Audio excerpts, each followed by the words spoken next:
Dans quelques jours, le monde entier aura les yeux rivés sur la Normandie. Le 6 juin, une trentaine de chefs d'État et des dizaines de milliers de visiteurs sont attendus sur ces plages pour célébrer le 80e anniversaire du débarquement allié. Parmi eux, environ 200 vétérans seront présents pour assister à ces cérémonies. La plupart d'entre eux sont américains et feront probablement ce long voyage jusqu'en France pour la toute dernière fois. Pour ce numéro exceptionnel d'Enquête de région, nous nous sommes rendus justement aux États-Unis afin de rencontrer ces derniers témoins vivants du débarquement et de la bataille de Normandie. Ils s'appellent Andy, Arlester, Carl ou Jake. Ils n'avaient que 18, 19 ou 20 ans en 1944 et n'avaient aucune idée de l'endroit où ils allaient débarquer et de la guerre qu'ils allaient mener à l'autre bout du monde. Aujourd'hui, ces anciens soldats sont de vieux monsieur, presque tous centenaires, mais vous allez voir que leurs souvenirs sont intacts et qu'ils sont chargés en émotions. 80 ans après, que reste-t-il de ce D-Day aux États-Unis? C'est un reportage réalisé avec Simon Le Pape et Xavier Gérard pour le montage.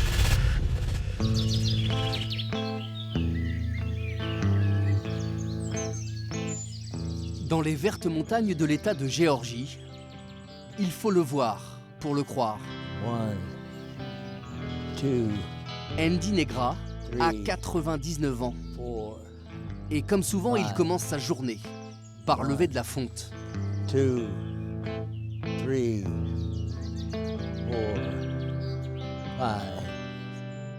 4, 5. Certains me disent que j'ai l'air d'avoir 55 ou 60 ans. Mais je peux vous dire que mes vieux os, eux, ont bien 99 ans. Donc, je connais mes limites, je sais ce que je peux faire, et je sais aussi ce que je ne peux pas faire. Je peux nager, je peux conduire ma voiture, ma vue est presque parfaite. Ouais, j'ai une vision de 20 sur 20, c'est le maximum que vous puissiez avoir. Vous êtes un homme chanceux. Je suis béni. Je n'utilise pas le terme chanceux, je dis je suis béni. Andy Negra le dit lui-même. Depuis 80 ans, il est un survivant. Ça, c'est la Légion d'honneur qui m'a été donnée par la France. En 1944, Andy n'a que 19 ans lorsqu'il débarque sur la plage d'Utah Beach avec l'armée américaine. 8 décennies plus tard, ses souvenirs sont intacts. Comme ceux de tous ces anciens soldats que nous avons retrouvés aux quatre coins des États-Unis. Presque tous centenaires, ces hommes sont parmi les derniers témoins encore en vie du débarquement Merci beaucoup. et de la bataille de Normandie. Et tous se rappellent Ces gars-là avaient 18 ou 19 ans. de ces jours de 1944 Ils n'avaient jamais voyagé à plus de 30 km de leur petite ferme.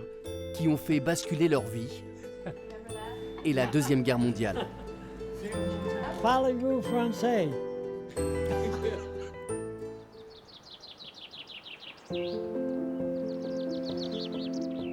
Quelque part, dans la baie de San Francisco, c'est devenu son petit rituel.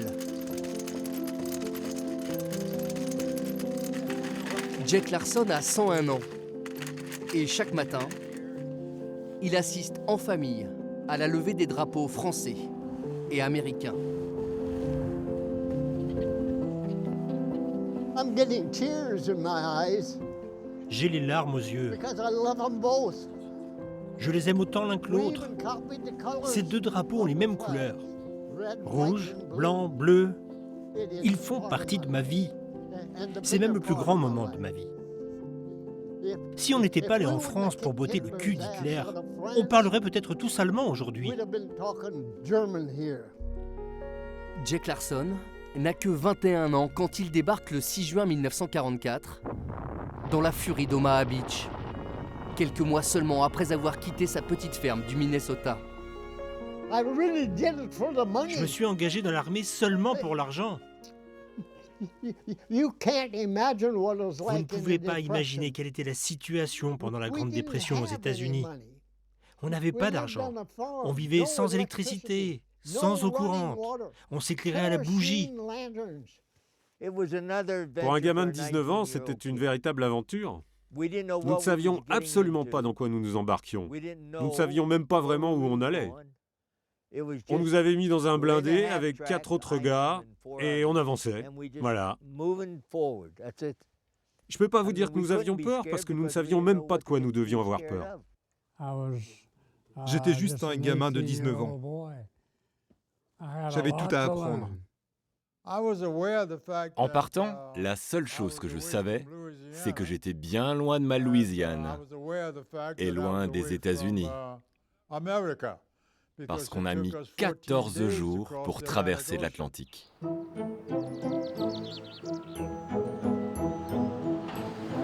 Dans sa petite maison de retraite de Newmarket, dans l'État de Virginie, il est un peu le chouchou des infirmières.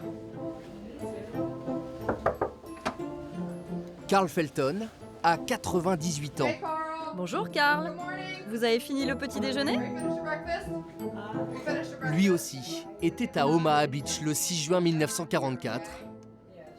Lui non plus n'a rien oublié, malgré les années. Ça va super. C'est assez drôle. J'ai 98 ans, mais j'ai l'impression d'en avoir 20. Vraiment? Ouais, vraiment. Avec Carl, on se voit tous les jours, c'est mon petit protégé. L'an dernier, Carl a aussi reçu les faveurs d'Emmanuel Macron. Le président français lui a remis la Légion d'honneur pour récompenser sa bravoure pendant la guerre. Carl n'avait que 18 ans le jour du débarquement. Et c'est du pont du navire sur lequel il était en charge des transmissions qu'il a vécu minute par minute ce jour le plus long. Dans la nuit du 5 juin, tous les bateaux alliés se sont alignés devant les côtes anglaises.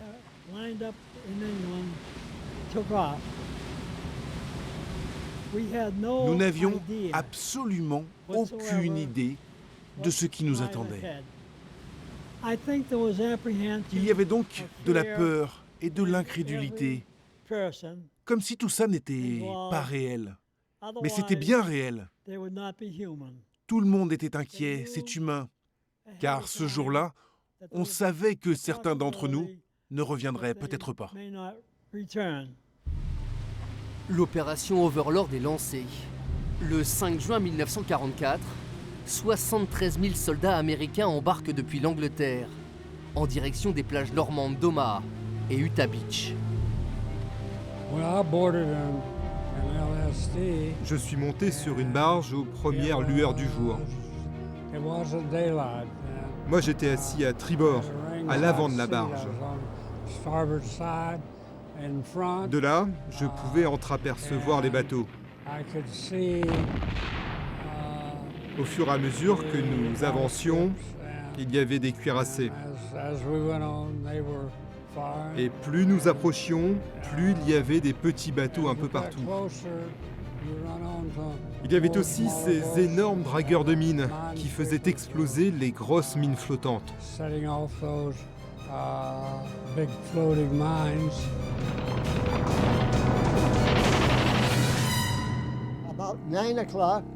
Vers 9 h du matin, on nous a dit « C'est bon, vous pouvez y aller ». Alors on a tous sauté à l'eau. On avait de l'eau jusque-là, au menton. On a essayé d'avancer en ligne. Et c'est à ce moment-là qu'on nous a dit que la plage était minée.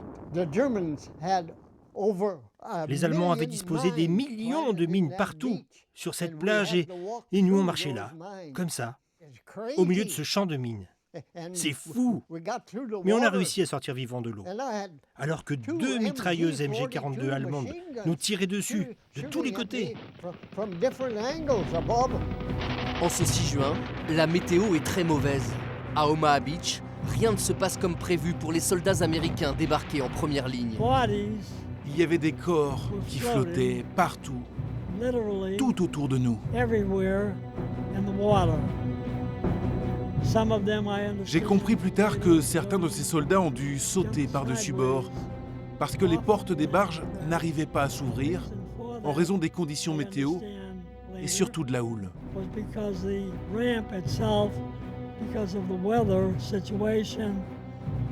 En voyant ça, beaucoup de ces soldats ont donc décidé de se jeter à l'eau.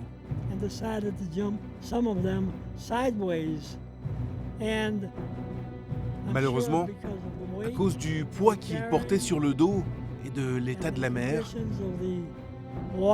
il était impossible pour eux de nager. Beaucoup de ces pauvres gars ont donc perdu la vie, comme ça.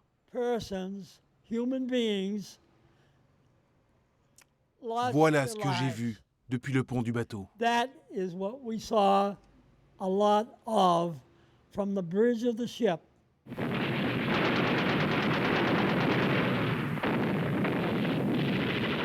There was a little brooch. Il y avait un petit rocher là, sur la plage. Une grosse pierre d'à peine quelques centimètres de hauteur.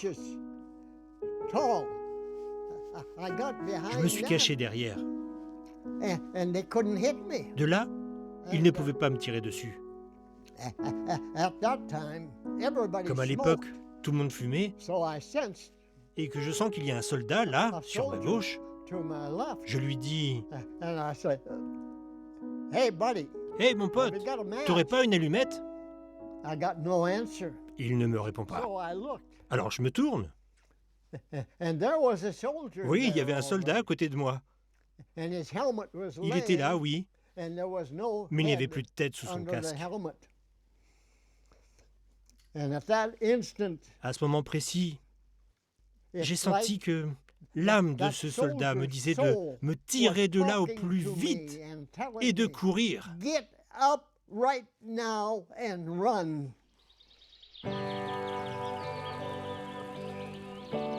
Depuis la fin de la guerre, c'est ici, dans les montagnes du nord de la Californie, au cœur des plus belles forêts de séquoia des États-Unis, qu'habite George Mullins.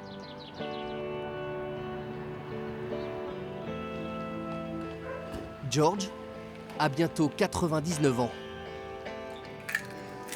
Il vit seul chez lui, avec son chien, Captain.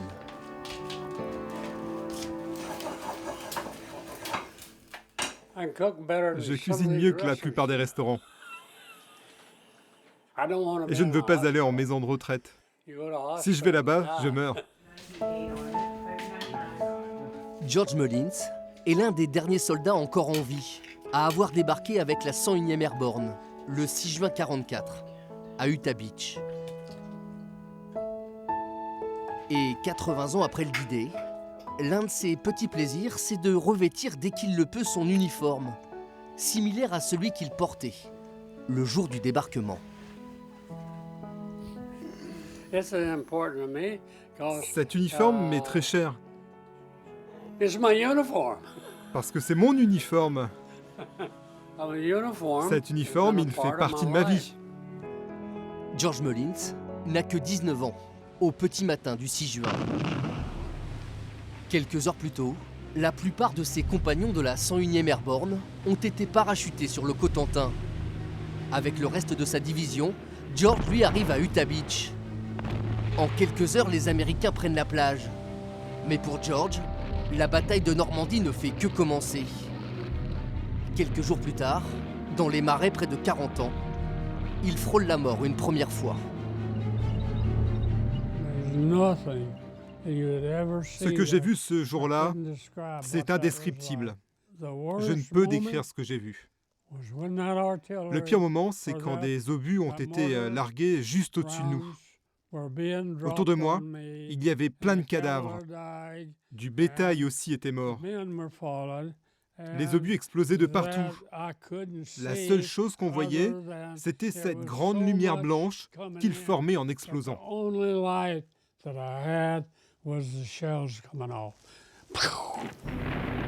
Village après village, champ après champ, les combats sont terribles.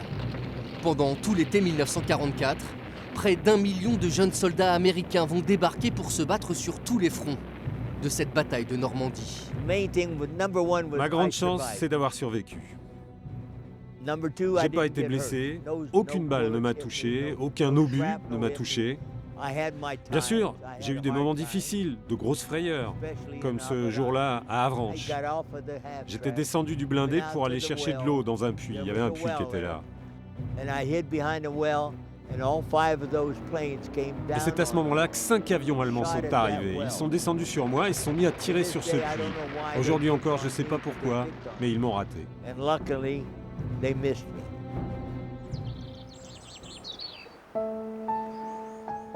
George Mullins n'a rien oublié de l'horreur des combats.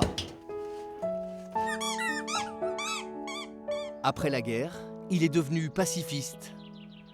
Mais il a toujours porté haut les couleurs de sa division, la 101e Airborne, qui a joué un rôle crucial lors du débarquement en Normandie.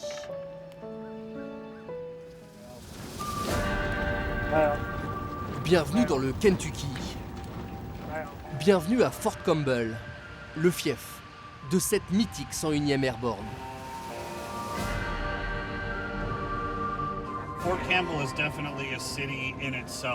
Fort Campbell est vraiment une petite ville à part entière. Ici, sur la base, vous pouvez trouver tous les services nécessaires. Des centres commerciaux, on a aussi notre propre police, notre caserne de pompiers, nos bureaux de poste, des crèches pour les enfants, des écoles. Il y a tout sur la base. À Fort Campbell, les rues portent les noms des grandes batailles de Normandie qui ont marqué l'histoire de la 101e Airborne. La base abrite aussi un musée. Il faut dire que depuis 80 ans, les soldats de la 101e sont souvent les premiers à être envoyés par l'armée américaine sur les grands conflits partout dans le monde. Ça, c'est la partie sur la guerre en Afghanistan, où on a été déployé en 2001. C'était après le 11 septembre. Ça, c'est le Vietnam, où notre division a combattu pendant 4 ans. Et là, c'est la partie sur la guerre de Corée. Et ici, bien sûr, c'est l'espace consacré à l'opération Overlord, communément appelée le D-Day. Ce D-Day a été le premier parachutage dans l'histoire de notre 101e Airborne. Et c'est vraiment là que tout a commencé. Dans la nuit du 5 au 6 juin 1944, quelques heures avant le débarquement sur les plages, 6600 soldats de la 101e Airborne sont parachutés dans le secteur de Carentan pour prendre à revers les défenses allemandes. Mais cette nuit-là, la météo est mauvaise et les erreurs de parachutage sont nombreuses, notamment dans les marais. En quelques heures, 1500 hommes sont tués ou faits prisonniers. Ces gars-là avaient 18 ou 19 ans. Ils n'avaient jamais voyagé à plus de 30 km de leur petite ferme. Et soudain, ils se retrouvent là, à l'autre bout du monde, à devoir sauter d'un avion dans une zone de combat au milieu de la nuit. Avec leurs armes et leurs sacs sur le dos et leurs frères d'armes à leur côté. Vous imaginez à quel point il fallait être courageux? À quel point ça devait être terrifiant de sauter comme ça dans l'obscurité? Quelques jours après le débarquement, les hommes de la 101e Airborne réussiront à libérer Saint-Côme-du-Mont puis Carentan. 2 victoires majeures dans cette bataille de Normandie. C'est à ce moment-là qu'une jeune recrue s'apprête à son tour à entrer en guerre. Près de Washington, la voix chaude de cet ancien soldat fait souvent résonner les couloirs de la plus grande maison de retraite militaire des États-Unis.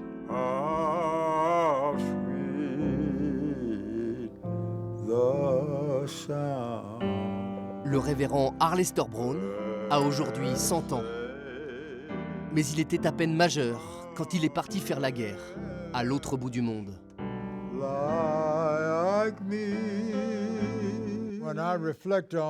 Je me souviens qu'en traversant la Manche, j'avais très peur. Parce qu'on avait entendu que les Allemands étaient capables de tout pour nous détruire.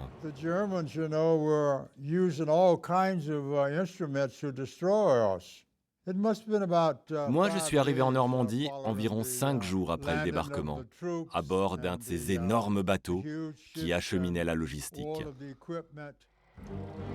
Arlester Brown débarque en Normandie au sein de la 599e compagnie d'intendance. Mais pendant toute la bataille de Normandie, il reste très loin du front, comme la plupart des autres soldats afro-américains. Bien sûr, je savais très bien qu'on avait un statut différent, parce qu'à cette époque, c'était la ségrégation ici en Amérique. On nous avait assigné toutes les tâches que les soldats blancs ne voulaient pas faire. La lessive, la mécanique, c'était ce genre de corvée. Il y avait aussi les douches. Quand les soldats revenaient du front, ils prenaient une douche et nous, on devait leur donner des vêtements propres avant qu'ils ne repartent au combat. La ségrégation existait toujours à l'armée. Nous, on avait juste à faire ce qu'on devait faire. C'est exactement ça. On savait que c'était la guerre, on était soldats et on avait un travail à effectuer. Pour le reste, personne ne savait rien. Après la bataille de Normandie, puis celle de Bretagne, Andy Negra a combattu dans les Ardennes et jusqu'à Berlin. Plus d'une année de guerre à travers toute l'Europe, mais des souvenirs intacts pour celui qui s'apprête à fêter son 100e anniversaire.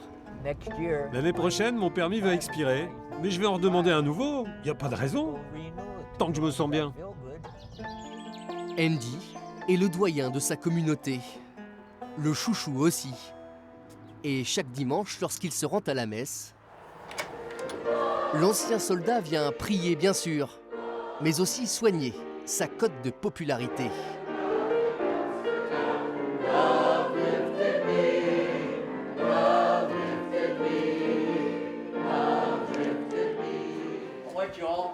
Bon les gars, aujourd'hui, on accueille la télévision française de Normandie. Ils sont là pour moi, pour raconter mon histoire en Normandie. Alors vous faites tout ce qu'ils veulent.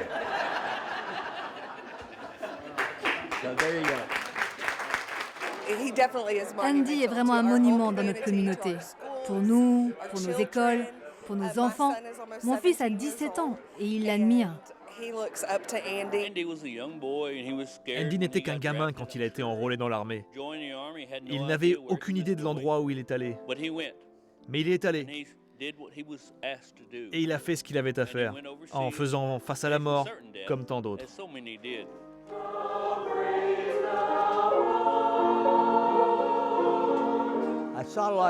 J'ai vu tellement de choses horribles pendant la guerre. Des cadavres, des villes entières détruites par les bombardements. Mais ce qui m'a ému le plus, c'est la bienveillance et l'enthousiasme des Français qui nous saluaient à chaque fois que nous traversions ces villes.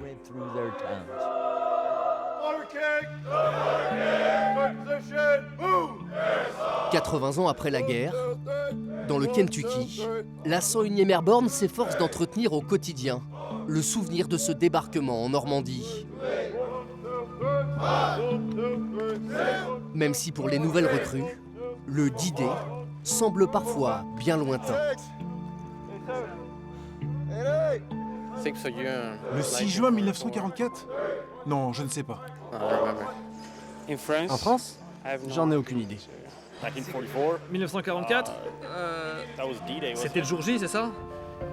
Aux États-Unis aussi, les jeunes générations ont tendance à oublier l'histoire du débarquement. C'est ce que constate au quotidien le sergent Clinton Wilbanks, qui a longtemps servi en Europe. C'est dommage, mais on oublie notre culture, on oublie ce qu'on fait, on oublie ce que nos grands-parents ont fait aussi. Mais ce que l'armée fait, c'est dès qu'on arrive ici, soldats de base, c'est notre responsabilité d'éduquer les jeunes. Alors, s'ils ne savent pas, ils vont savoir.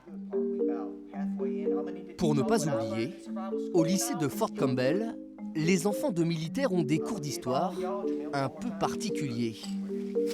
Régulièrement, les professeurs se transforment en comédiens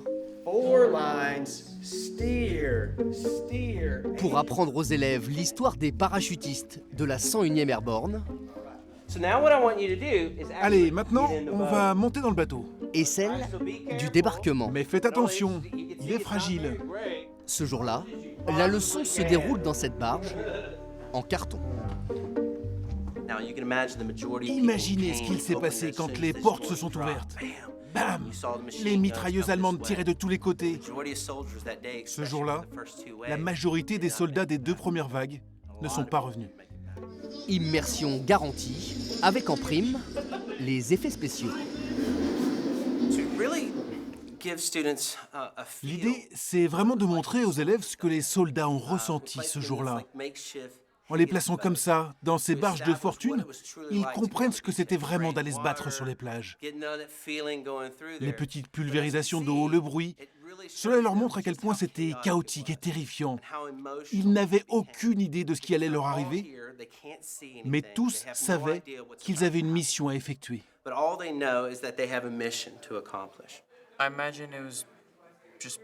Je pense que c'était totalement effrayant.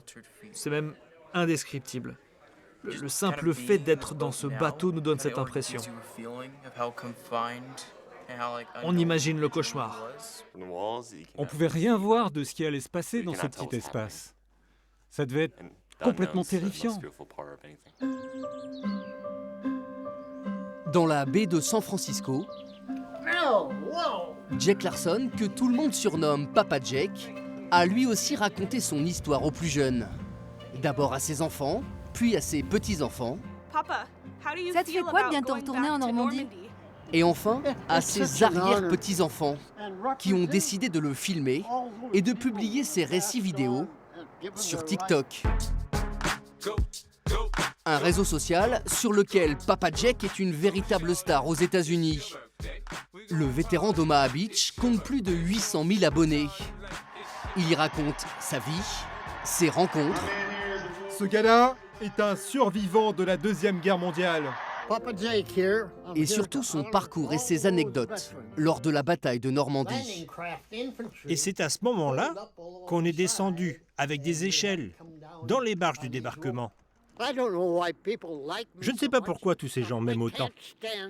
Moi, je déteste m'entendre et parfois je me trouve même un peu idiot. Les gens l'aiment autant que nous. On l'aime tous énormément. C'est vraiment cool. Parce que désormais, tout le monde peut écouter les histoires avec lesquelles j'ai grandi. Les enfants, la famille. Voilà ce qui, après la guerre, a permis à Papa Jack de chasser ses souvenirs les plus sombres. Je me réveillais la nuit en faisant des cauchemars. Pendant des années après la guerre. J'étais incapable de dormir à côté de ma femme. Je la réveillais en sursaut. Je peux dire que la meilleure idée de ma vie, c'est d'avoir eu mes 3 enfants. J'ai 2 garçons et une fille. J'ai aussi 9 petits-enfants et 11 arrière-petits-enfants. Je suis l'homme le plus chanceux du monde.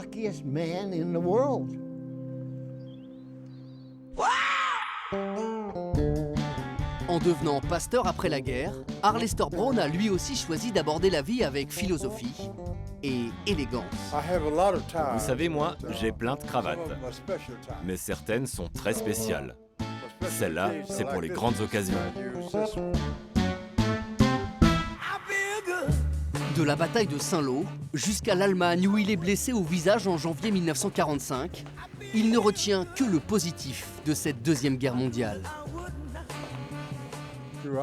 Est-ce que la guerre a changé ma vie? Oui, car ça m'a permis de rencontrer d'autres gens, d'autres cultures. Et puis bien sûr, après la guerre, j'ai bénéficié d'un programme mis en place pour les soldats.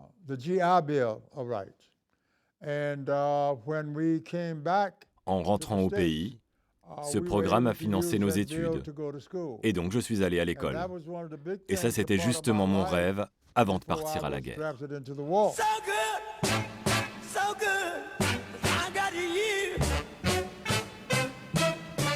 L'autre grand rêve d'Arlester Brown, c'était de revenir un jour en Normandie.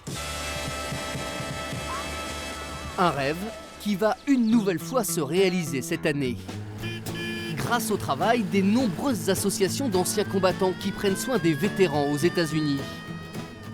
Ce jour-là, à San Diego, Donnie Edwards et son épouse Catherine sont fiers de nous montrer leur nouveau jouet. L'odeur de cette Jeep n'a pas changé. Quand je fais monter les vétérans de la guerre mondiale, la première chose dont ils se rappellent, c'est cette odeur. Et aussi des fuites d'huile. Ils disent toujours, tant qu'il n'y a pas de fuite, tu conduis. Donnie Edwards, c'est un peu l'incarnation du rêve made in USA. Ce fils de militaire a grandi dans une famille très modeste de Californie, avant de devenir une véritable star du championnat de football américain. À 51 ans, il est aujourd'hui retraité et millionnaire. J'adore l'histoire. Même quand j'étais joueur de foot professionnel, dans les vestiaires, je mettais ce genre de musique de la Deuxième Guerre mondiale. Vous l'aurez compris, Donnie Edwards est un passionné. Après sa carrière, il a décidé de mettre son énergie et un peu de sa fortune au service des vétérans de la Seconde Guerre mondiale, et notamment ceux de la bataille de Normandie. Je veux donner du sens à ma vie. Je veux me réveiller et avoir l'impression d'être utile aux autres. Et c'est pour ça qu'avec ma femme Catherine, on a créé cette fondation. Dès le début, il y a 15 ans, l'idée de Donnie et Catherine Edwards, c'est de permettre à des vétérans américains de revenir en Normandie.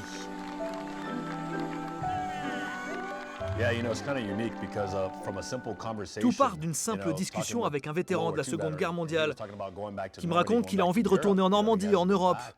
Et je lui dis, mais pourquoi pas alors? Il me dit qu'il est trop vieux, qu'il n'a pas assez d'argent pour le faire. Alors je lui demande, t'as envie d'y retourner? Il me dit, carrément. Alors j'ai dit, on va le faire. Et à côté, il y avait un autre vétéran qui me dit, mais moi aussi je veux y aller. Puis derrière, il y en a un autre qui se lève et qui dit, si tu emmènes ces deux gars-là, moi je viens avec vous. Et ce premier voyage en Normandie, en Europe, il nous a vraiment ouvert les yeux. On a compris à quel point c'était important aussi pour le peuple français de pouvoir remercier ces vétérans, d'exprimer leur gratitude envers ceux qui les ont libérés. Au fil des ans, la petite association de Donnie est devenue l'une des plus grandes fondations d'anciens combattants des États-Unis. Depuis 3 ans, elle permet à des vétérans de se rendre en France dans un avion spécialement affrété pour assister aux cérémonies du 6 juin. Ça, c'est la toute première fois que notre avion atterrissait en Normandie. Rendez-vous compte, il y a encore 5 ans, on n'était que 17. Et cette année, on va ramener 60 vétérans. On a vraiment changé de dimension.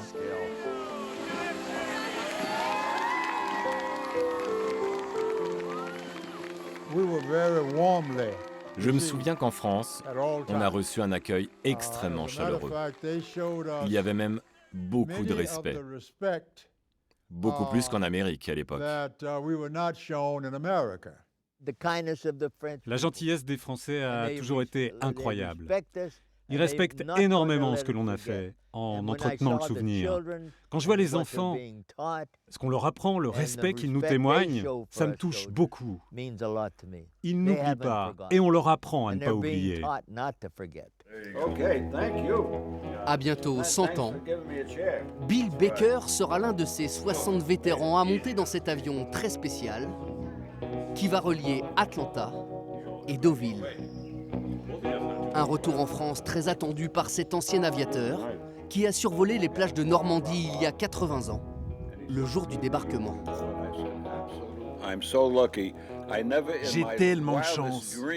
Même dans mes rêves les plus fous, je ne pensais pas revoir un jour la Normandie et surtout les Français que j'aime tant. Nous aimerions tellement avoir cet avion chaque année, mais c'est sûrement la dernière fois que nous pouvons organiser un tel voyage jusqu'en Normandie. C'est peut-être le dernier, mais c'est sûrement le plus important. Andy Negra sera aussi du voyage.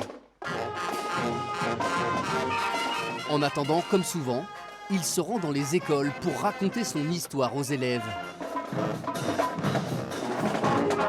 Mais jamais, il n'avait connu un accueil comme celui reçu ce jour-là, dans ce lycée près d'Atlanta.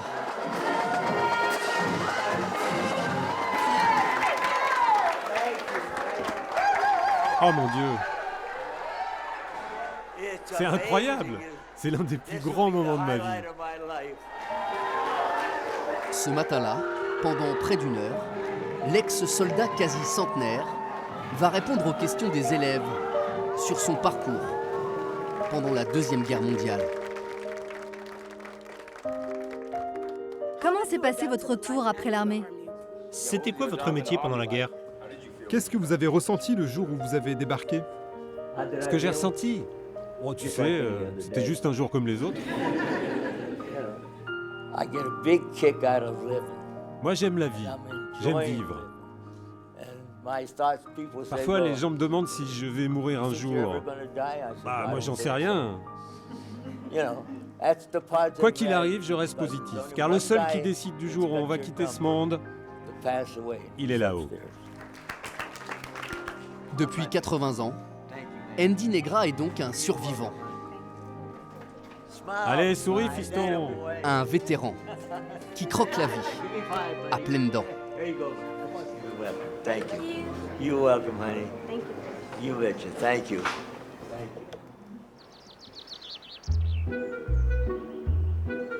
Pendant ce temps-là, chez lui, près de San Francisco, Papa Jack attend, comme chaque semaine derrière son ordinateur, un rendez-vous qu'il ne manquerait pour rien au monde.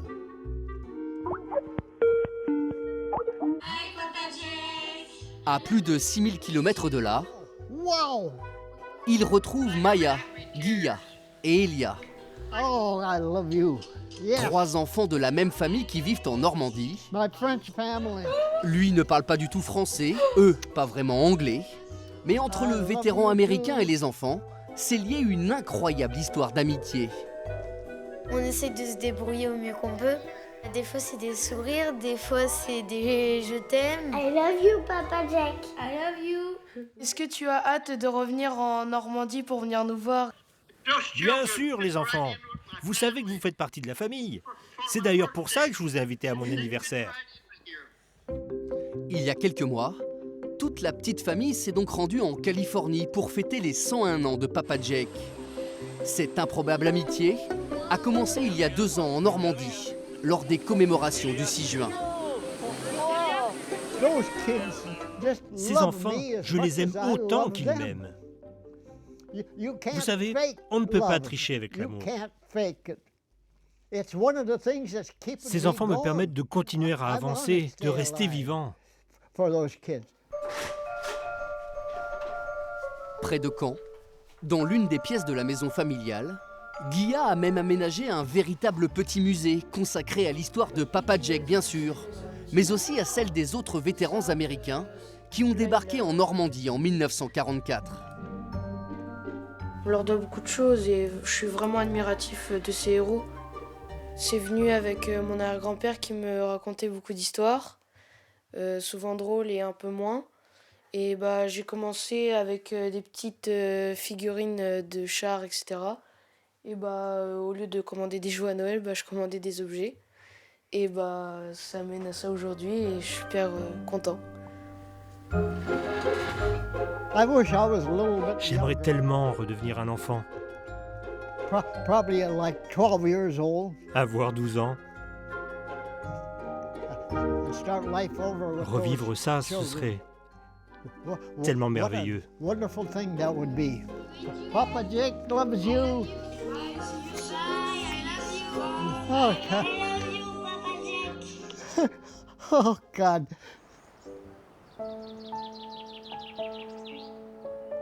En ce jour de printemps, à Garberville, dans le nord de la Californie, c'est une date spéciale pour George Mullins, l'ancien soldat de la 101e Airborne. Avec Anne et Jay, ses 2 plus proches amis, George fête aujourd'hui ses 99 ans. Happy birthday to you. Happy birthday to you. Happy birthday. He's my hero. C'est mon héros. D'ailleurs, même s'il ne s'en rend pas compte, c'est le héros de beaucoup de gens. Grâce à tout ce qu'il a accompli dans la vie, c'est un honneur de le connaître. Il mérite le respect. 99 ans. Je veux vieillir comme lui. Oui, c'est mon héros.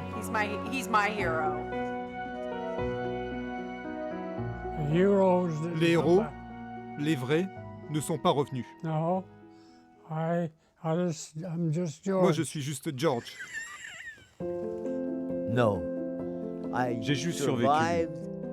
J'ai fait ce qu'on m'a demandé de faire et j'ai juste eu la chance de revenir vivant. Je déteste qu'on dise de moi que je suis un héros. Je ne suis pas un héros. D'ailleurs, une fois, quand je suis revenu à Omaha, j'ai retrouvé ce rocher sur la plage. Celui qui m'a sauvé la vie. Ce petit rocher de quelques centimètres de haut était toujours là.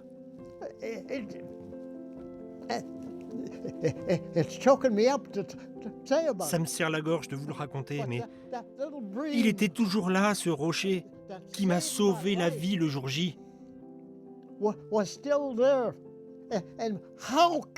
Comment ai-je pu retomber sur lui? C'est sûr. Quelqu'un là-haut m'a guidé. Je ne me sentirai jamais comme un héros. Je me sens juste très humble. Je me sens fier d'avoir été là et d'avoir fait de mon mieux. Et je me sens en paix vis-à-vis de ça. Mais d'un autre côté, je me sens parfois très mal, car ma mémoire n'effacera jamais ce que j'ai vu là-bas.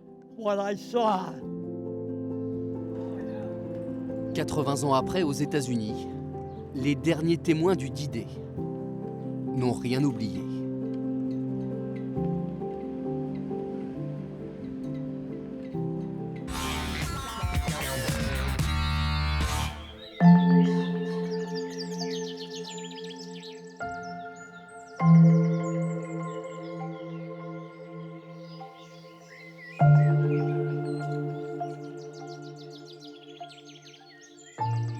Voilà pour ce voyage qui s'achève ici, à Arlington, le plus grand cimetière militaire des États-Unis, situé tout près de Washington, la capitale fédérale. On estime qu'aujourd'hui, seulement 10 000 vétérans de Normandie sont encore en vie dans le pays, un chiffre qui ne cesse chaque jour de diminuer, comme en témoignent ces noms gravés sur les tombes ici, dans ce cimetière d'Arlington.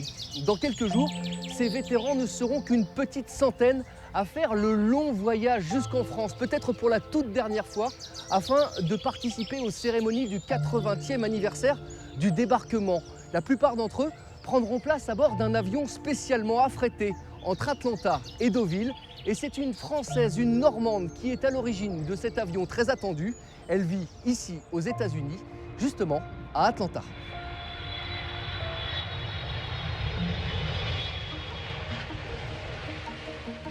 Le rendez-vous nous a été donné à l'aéroport.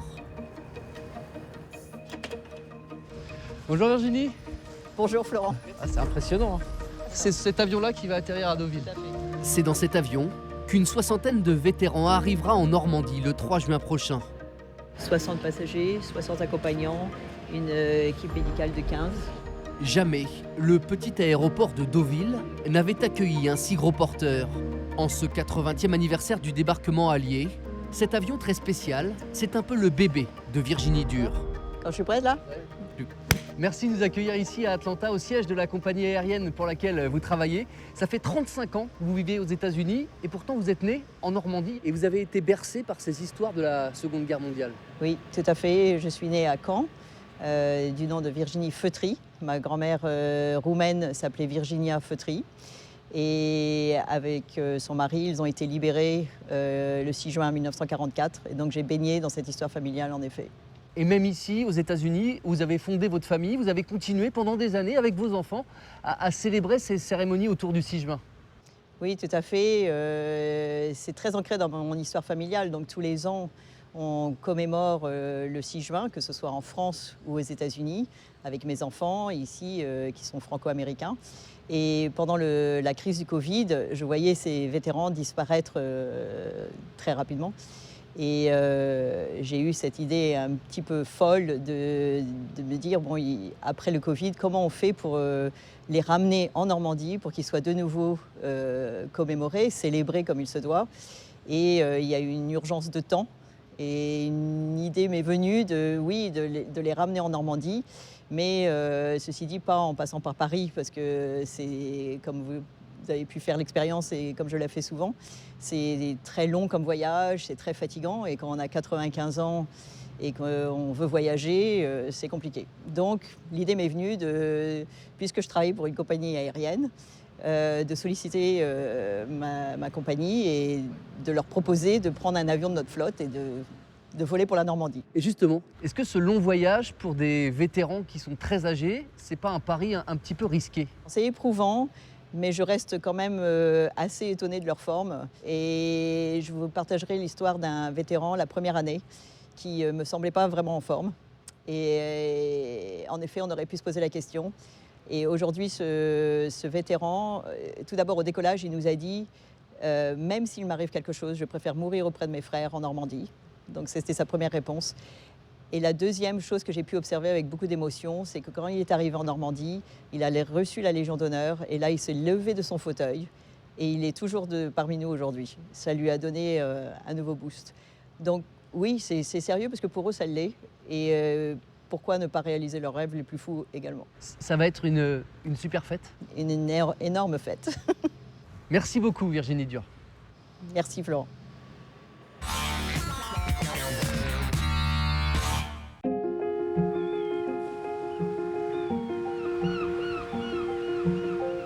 C'est la fin de cette émission consacrée à ce 80e anniversaire du débarquement, une émission que vous pouvez retrouver ainsi que toutes les précédentes sur le site internet de France 3 Normandie. Rendez-vous le mois prochain pour un autre numéro d'Enquête de région.